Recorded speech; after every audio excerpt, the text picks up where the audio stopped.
Welcome friends, Soma's blog থেকে daily cooking blog নিয়ে এসেছি। আজকে করব কিন্তু পটলের দোরমা চিংড়ি মাছ দিয়ে। দেখতে থাকো। দেখো পটলগুলো কিন্তু আমি একদিকটা কাটিনি পুরোপুরি, আরেক দিকটা কিন্তু পুরোটা কেটে ভিতর থেকে এই যে এগুলো বের করে নিয়েছি। পটলের যে বীজগুলো আছে আর মাংসগুলো আছে ভিতরের, সেগুলো বের করে নিয়েছি। আর চোকলা দেখো ছুলে নিয়েছি পটলের।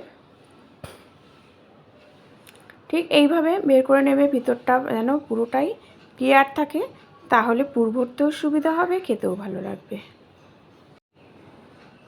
চিংড়ি মাছ দিয়ে করছি, সেই জন্য দেখো চিংড়ি মাছ, পটল আর পটলের যে ভিতরগুলো সব নিয়েছি। এক এক করে সব পুরোটাই দেখাচ্ছি তোমাদের। আশা করি তোমরা সবাই বন্ধুরা ভালো আছো। সোমাস ব্লগ থেকে সোমা বলছি। অনুরোধ রইল পুরো রেসিপিগুলো দেখার জন্য। এটা আমি কুকিংয়ে পুরোটাই আমি যা প্রত্যেক দিন রান্না করি সব কিছুই তোমাদের সামনে তুলে ধরার চেষ্টা করি। ভালো লাগলে অবশ্যই কমেন্ট করো, আর যারা নতুন বন্ধু আছো একটু বেল আইকনটা প্রেস করে দিও। রান্নাবান্না শুরু করছি। দেখো পটলগুলোকে আমি ভালো করে ধুয়ে নিয়েছিলাম, তারপরে ভালো করে একদম ভেজে নেবে। ভাজতে ভাজতেই যেন পুরোটাই বয়েল হয়ে যায়, যাতে আর যখন আমি রান্না করব আর বেশিক্ষণ লাগবে না করতে। পটলগুলোকে তুলে নিয়ে দেখো তেলের মধ্যে একটু গোটা জিরে ফোড়ন দিয়ে দিলাম চিংড়ি মাছগুলো ভাজতে থাকবো। ততক্ষণে আমি একটা পুর রেডি করব।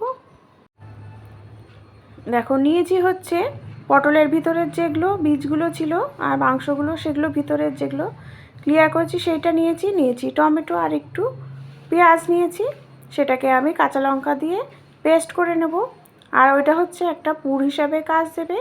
চিংড়ি মাছ দিয়েছি, তার সাথে দিয়েছি একটু নুন দিলাম, তার সাথে এই যে পুরটা যে আমি যে পেস্ট করে রেখেছি সেটা দিয়ে দিলাম, পটলের ভিতরের যে মাংসগুলো সেগুলো, আর তার সাথে একটু পেঁয়াজ, একটু টমেটো আর কাঁচা লঙ্কা দিয়ে এরপরে আমি মশলাটা কষানো হয়ে গেছে, দিয়ে দিচ্ছি ওর মধ্যে আলুগুলো। ছোটো ছোটো করে আলু কেটে নেবে। আমি ভুলে গেছি বলে এখনই দিলাম, আর না হলে প্রথমে আলু ভেজে তারপরে চিংড়ি মাছগুলো দিয়ে দেবে, তাহলে আলুটা খুব ভালো তাড়াতাড়ি ভাজাও হয়ে যাবে। আমার একটু টাইম লেগেছে, ঢেকে ঢেকে করেছি, কিন্তু এইভাবেও করে কোনো অসুবিধা হয়নি।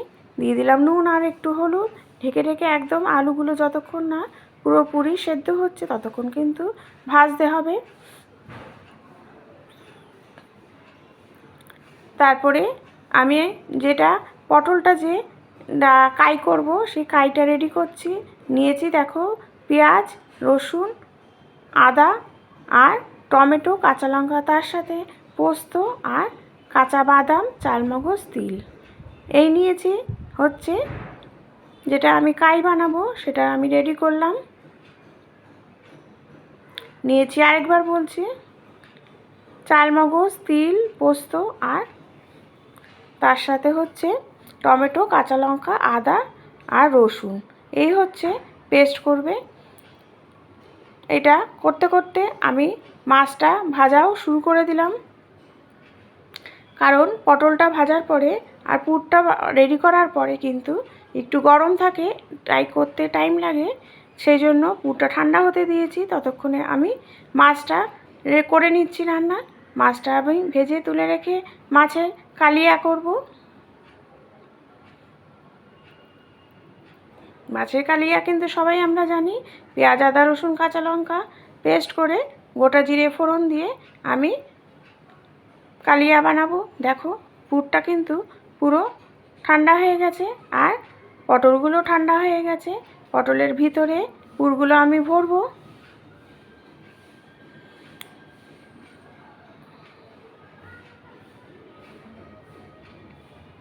মাছটা হয়ে গেছে, এখন করছি পটলের যে কাইটা, সেটা হচ্ছে গোটা জিরে আর দারচিনি ফোড়ন দেওয়ার পরে ওইটা দিয়ে দিলাম, পোস্তর ওই পেস্টটা দিয়ে দিলাম। দেওয়ার পরে একটু হলুদ আর একটু নুন দিয়ে এটা কিন্তু মশলাটা আমি বেশ কিছুক্ষণ কষিয়ে নেব। দেখো কষাতে কষাতে বুদবুদ উঠছে, তার মানে বুঝবে যে ভালো মতো কষানো হয়ে গেছে। দিয়ে দিচ্ছি একটু চিনি, চিনিটা একটু বেশি দিতে হবে, পটল বুঝে দেবে পরিমাণটা। আর দোরমা একটু মিষ্টি হলে ভালোই লাগবে খেতে। দেখো একটু চিনি, একটু নুন দিয়ে দিলাম একটু জল। দেওয়ার পরে পটলগুলোও দিয়ে দেবো। এই সময় পটলগুলো দিয়ে দিতে হবে, তারপরে ঢেকে দিতে হবে একটু কম আঁচ করে।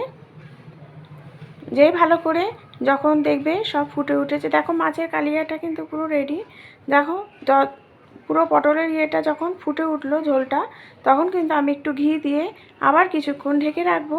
একদম দেখো কি সুন্দর কালার এসছে, দারুণ কালার হয়, খেতে তো আরও ভালো হয়। এইভাবে একবার পটলের দোরমা করে দেখবে। আমার এই কুকিং ব্লগগুলো তোমাদের কেমন লাগছে কমেন্ট করো, বেল আইকনটা প্রেস করো। Thank you.